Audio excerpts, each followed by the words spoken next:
AP Congress MP అభ్యర్థుల జాబితా విడుదలైంది. రాష్ట్రానికి చెందిన 9 మంది అభ్యర్థుల సహా 11 మందితో కూడిన జాబితాను ఏఐసీసీ ప్రకటించింది.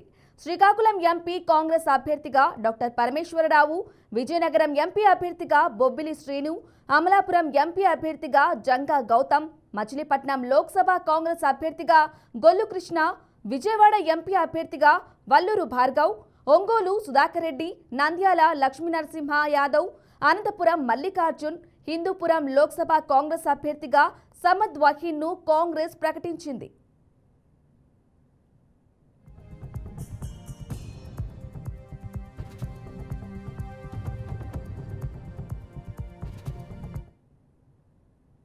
అయితే కడప నుంచి కాంగ్రెస్ రాష్ట్ర అధ్యక్షురాలు వైఎస్ షర్మిల ఎంపీ అభ్యర్థిగా పోటీ చేస్తున్నారు. ఈ మేరకు ఆమె ఇప్పటికే నామినేషన్ కూడా దాఖలు చేశారు. వచ్చే ఎన్నికల్లో సత్తా చాటేందుకు కాంగ్రెస్ సిద్ధమైంది. ఎన్నికల ప్రచారంలో వైఎస్ షర్మిల దూసుకుపోతున్నారు. అధికార వైసీపీ, ప్రతిపక్ష పార్టీలపై ఆమె విమర్శలు కురిపిస్తున్నారు. రాష్ట్ర విభజనతో బలహీనమైన కాంగ్రెస్ పార్టీ వైఎస్ షర్మిల రాకతో పూర్వ వైభవం సంతరించుకుంది.